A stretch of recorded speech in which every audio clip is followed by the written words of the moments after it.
Hey everyone, how's it going? I hope you're all doing great and that you're following the 3H's of the channel. You're definitely going to want to strap in for this one because it's about to get strange real quick. So if that sounds like something you're interested in, pull up a stump with me and let's get into it. Thank you for watching. So I'm a New Zealander, and since there's only about 3 people in New Zealand with internet access, I figured I'd tell my story. That was a joke, by the way. But the story is weird. So this one time, years and years ago, I was tramping way up north with some friends, and we found a couple of these weird walls in the forest. They were all overgrown and looked old, like impossibly old, beyond ancient. They looked older than anything colonial and nothing really like the Maori ever built. Anyway, we took a few photos, noted down the GPS coordinates, and just kept going. We didn't really think much of this, but we mentioned it to a couple of locals when we were at this pub later on that night, and we showed them the photos. This one Maori guy, he was a little older, he went from being all cheery and stuff to quiet real quick. It was odd, but we just continued on with our party. And then, later on that night, my friend's bag with his camera in it was stolen. We found it down the road. Everything was in it, except the camera was missing. We went back to the pub and we asked around. We even asked the Maori guy, but no one really seemed to know anything or was too drunk to give us any information. A couple of years later, a few of us went back to the same tramp. We decided that we wanted to go see the walls again. I know it's very convenient, but we went back to the same spot and the walls were gone. We asked about them at the pub later on. Again, no one really knew anything, except this one really shady dude. When I went to the bathroom, he came up behind me and told me to stop talking about the walls, or I would be killed. I have no real idea what the problem with the walls were, or why everybody was so sensitive about it. It makes no sense to me, but it's gotta be the strangest thing that's ever happened to me. So I'm a trucker, and being a trucker, you can imagine that every now and then something really bizarre happens, or in this case really scary. So I was driving on a route through the Carpathians. It was very late at night, basically pitch black. My headlights are the only thing that's lighting the road. I was driving down this very rural area. The nearest person was kilometers away. I glance over to the slightly lit side of the road. I see a person standing there, and it looks like me. I think, what the hell? But I keep going, thinking that maybe I'm just tired. But then, every couple of minutes, I see it again and again. It's an exact replica of me standing on the side of the road, and every time I see it, it's getting closer to the road. I'm genuinely pissing myself at this point. I have to tell myself to slow down because I'm panicking and driving much too fast for these curvy roads. It comes to a head when I'm driving past this little area that has a huge tree that's just off the side of the road with a branch that hangs directly over. There's a guy hanging from it by a noose.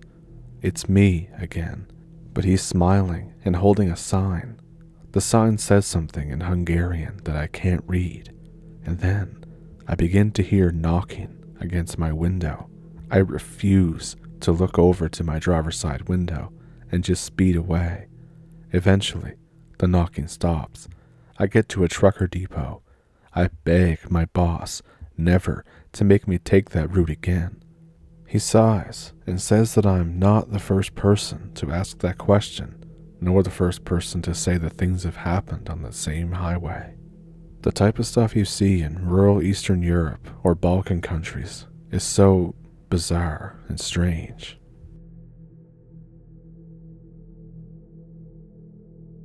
So I'm half Japanese, and my mom is the one from Japan. Sometimes she tells me stories from her childhood, like creepy things and all that kind of stuff, because I'm super interested in it.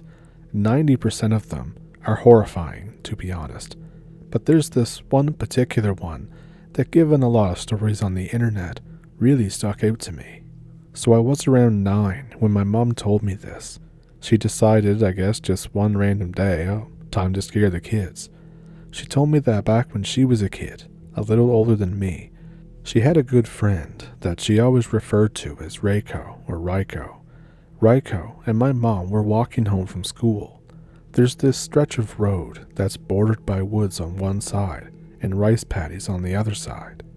Reiko wants to go explore the woods. Mom doesn't really want to. She thinks it's dangerous and she just wants to go home, but she convinces my mom. After some exploring and dancing around, Reiko picks a tree a few yards off the road and goes behind it to go to the bathroom. My mom waits.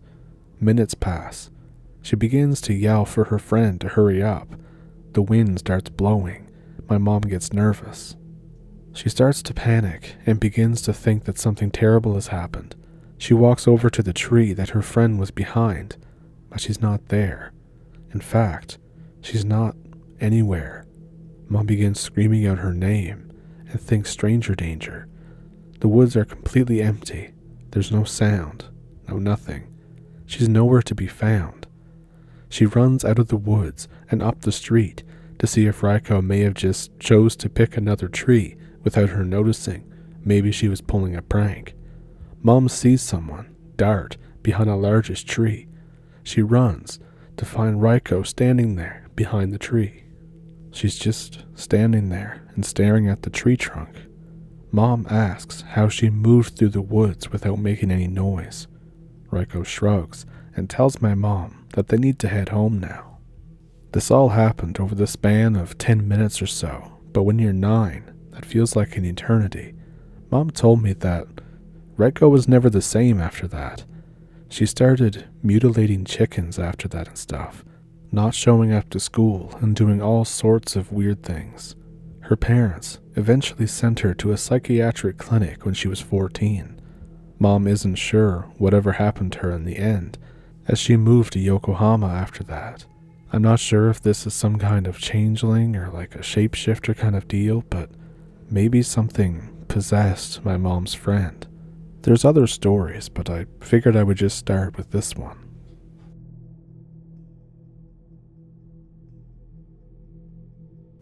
This happened when I was 23 years old. It was right after finishing grad school. I was living in the Great North Woods in this tiny town. I drive my little hatchback everywhere to see friends in Vermont, New Hampshire, Maine, and even Canada. So as you can imagine, doing all this traveling, long nighttime drives are pretty commonplace with me. I was always comfy in my warm car, listening to Coast to Coast AM while it snows outside. I was coming back from Portland, Maine, and driving through logging country. If you've never been, it's long unlit roads with half-raised pine forests and granite walls. The only car for literal hours is my own.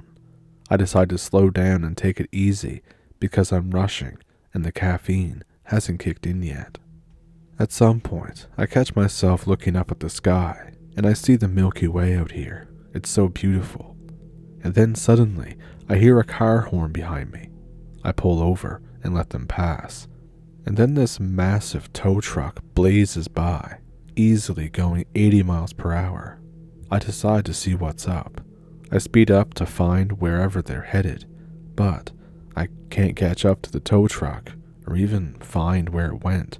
They're really far ahead. Another 15 or 20 minutes pass before I even see their taillights. But the taillights are on the side of the road. The truck is completely abandoned. There's no signs of the driver anywheres, no buildings nearby. I'm tempted to get out of my car, but something tells me I really shouldn't. I U-turn and scope out the truck again. I see a path going into the tree line. Maybe the driver is through there, I think. I look at the sky, just above the tree line, and I see all these moving lights. There's no nearby airports, no radio towers. It's too big to be a satellite. I wait 15 more minutes, just coasting back and forth, but there's no sign of the driver. Coast to Coast is, of course, talking about UFOs, and I'm thinking that this is the most obvious answer. My only thoughts are how sorry I was that I couldn't do anything or I couldn't help, but I really think that something took that man. A year or so later, I have another experience. This is the same town, and the same me, of course. This time, I was driving through St. Johnsbury, Vermont. I was taking boring roads through old mill towns who are decrepit from post-industrial BS. I was dozing off at the wheel. I find a giant hotel that kind of pops up out of nowhere. A huge lot, bright lights, and tons of clientele parked in the parking lot. I'm kind of having a WTF feeling, but I feel shaky about getting a room there because I'm broke. So I drive a little further up the road to test my luck and see if I can find a place to get coffee instead, way cheaper than a room. I cross a random bridge shortly thereafter and hit a patch of ice. My car fishtails across the bridge, taps the rails on both sides, and then does a full 360 spin. Of course, this wakes me up instantly. I immediately park my car. I leap from my car and kiss the ground. I lay back on my hood while my heart is beating like crazy. I just thank God that I'm still alive. That hotel is looking mighty good right now. I get back into the car and start driving back in the direction of the hotel. I drive for what feels like forever, and I'm not seeing the hotel. The same road I was on earlier, but I just don't see it. Before I know it, I realize that I've driven a half an hour in the opposite direction, and the hotel has pretty much vanished. I don't feel confident crossing that bridge again. I feel trapped. I put my car over on the side of the road, and I decide that I'm spending the night over on the curb. I wrap myself in plenty of blankets and doze off until the sunrise wakes me up. Surprisingly, I'm not dead. I'm back on the road, able to make it home fine, but not once did I see that hotel.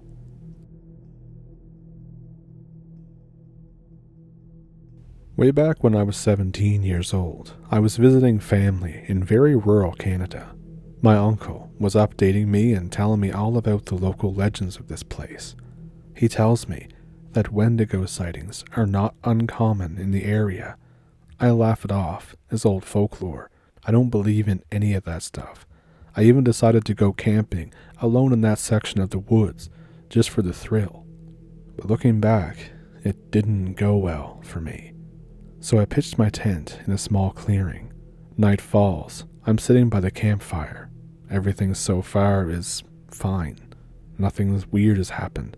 It's just a cozy night. I hear distant howling. That sounds like it's getting closer. I brush it off as a bunch of coyotes. At some point in the night, I doze off for a bit. I don't know how long, but I don't think it was long. The fire was dying down. I got up to gather more wood, and then I feel like I'm being watched. I hear twigs start snapping behind me, and then I hear nothing. I turn around. There's nothing there. I go back to the campfire, and it takes a minute for it to kick in what's wrong. I can't hear anything. It's not just that the woods are silent. It's that I seem to be deaf somehow. I can't hear any crickets or owls, even though I know the sounds are still there. I bring my hands to my face, and I clap. I snap my fingers next to my ears. Nothing. I'm deaf. And if that's not bad enough from the panic beginning to set in, a foul stench hits my nose. It smells like rotting meat. I hear a low growl, and I look up, and I can see something in the woods at the edge of the clearing, just outside my firelight. I see its eyes, but nothing else. Every now and then, I might see something move off in the dark, but I can't see exactly what it is. I can't get a good look at it. I'm wondering if this is what my uncle was talking about. My heart starts racing faster than before. I'm totally frozen in fear. It seems to step closer, and while this is happening, it feels like that there's an explosion inside my head. I wince from the pain, and when I look back up, I can see this thing's breath in the cold air. Something about seeing its breath makes me snap out of whatever state I'm in. I grab my flashlight. Just as I'm turning my flashlight on, it retreats back into the woods, and I hear far-off screeches. I realize I can hear again. I pack up in record time and sprint back to my car. All the sounds feel like they're turned to 11 now. I drive back to my uncle's place, my heart pounding. I tell him what happened. He nods knowingly. He just says, "Well, you saw something out there." I never go camping in those woods again. I still have nightmares about that. My uncle told me later on that the Wendigo only appears to those who are truly alone. I never go solo camping ever again.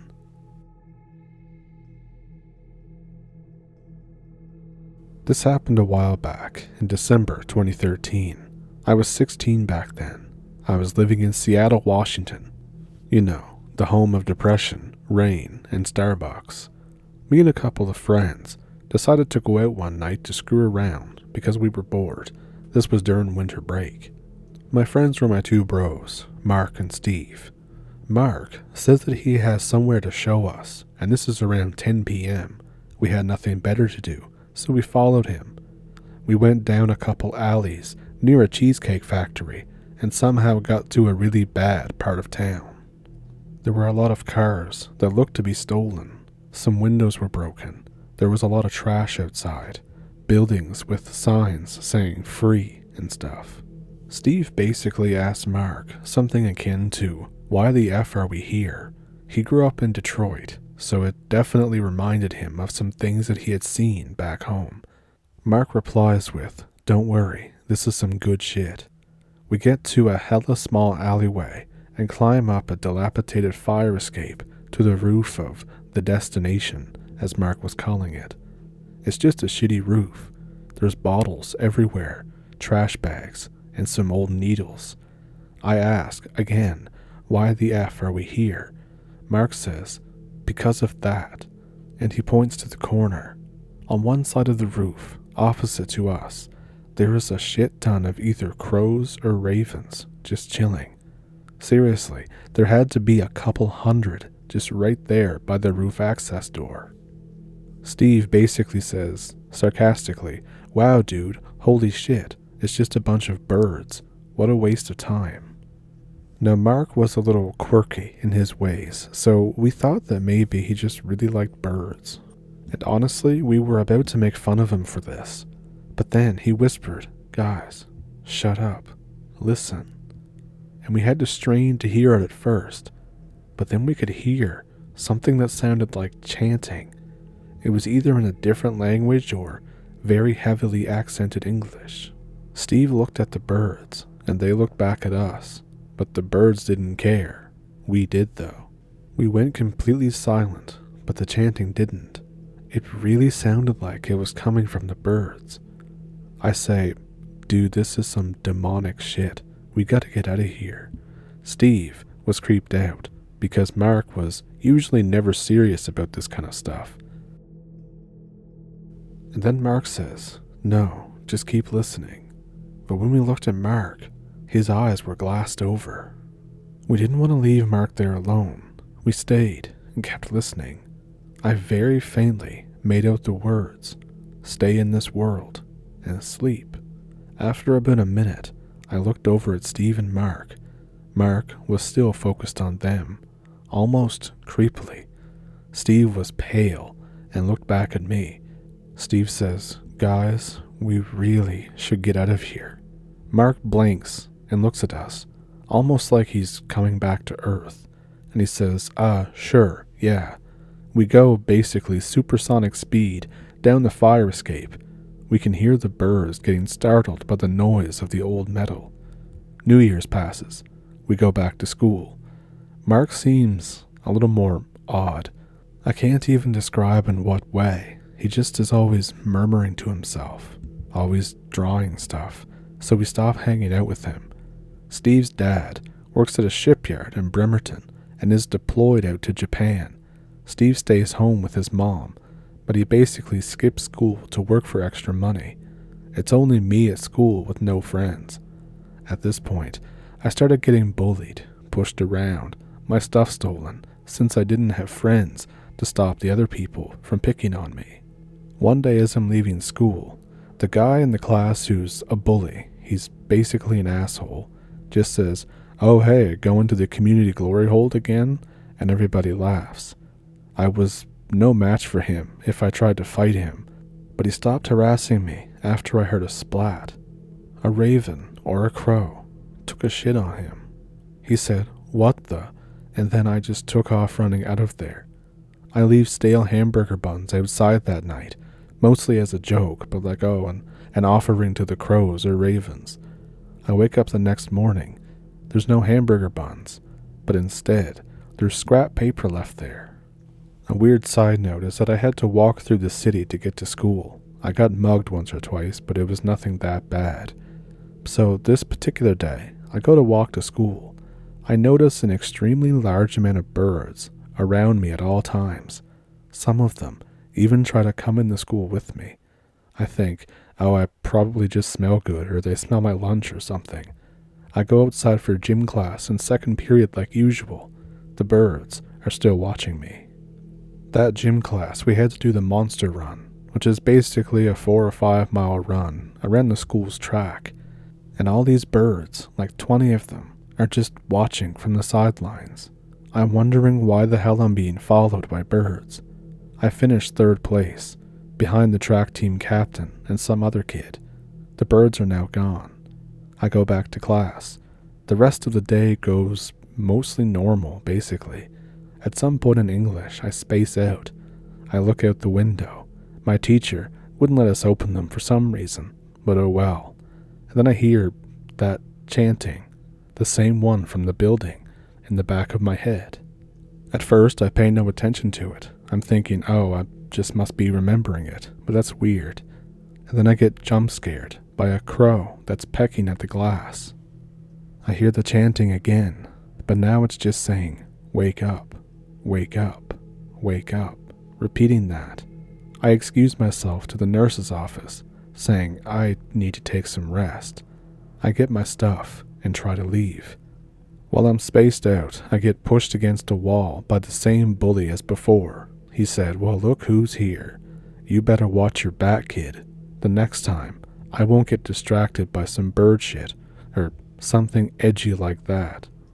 After that, I leave school. I go home and go to bed. And then I have this weird dream sequence. There's a lot of really abstract symbolism, and it's all involving crows, ravens, the moon, and some kind of crow god. I don't remember much of it at this time. I wake up the next morning. The birds are all missing. I go to school, and I hear that bully went missing the night before. There's a lot of people at school talking about it, and then there's rumors too, saying that they had found hundreds of feathers on the property, and I think, what the hell is going on? And I never did get any explanation. I don't know if he ever turned up again. I never saw him again. Mark got way worse. He started speaking either incoherently or not at all. He would go non-verbal for days at a time. I think they put him into some kind of care home or psychiatric hospital or something. Steve was still a friend though. He ended up owning a bar, but when he opened it, I couldn't drink yet because I wasn't 21, but we still hung out a lot. The birds still follow me around every now and then. At one point, outside of my job, I found a plague doctor mask. I don't know why, but I feel like I'm inclined to put it on, but I never do. I haven't put it on because it smells bad, like fish, and I've seen that Goosebumps episode with the mask. Either I have a crow-raven mafia on my side, or they're trying to steal my soul or some shit. Seattle is a very weird place, and I have no idea what's going on. If you liked this video, then feel free to like and subscribe. And if you had a certain encounter that stuck out to you, let me know which one it was down in the comments. I know for me, the crow one was extremely weird. So, if you have one of your own, I have an email in the description below that you can send it to if you'd like to, and I will try to get back to you. Also down there is a PayPal and a Patreon if you would like to support the channel that way. And with that, I hope you enjoyed it, and I'll see you in the next one. I'll put up a couple more videos in case you're new here, or you want to rewatch something. And with that, thank you for pulling up a stump, thank you for watching, have a good week, and I'll see you in the next one.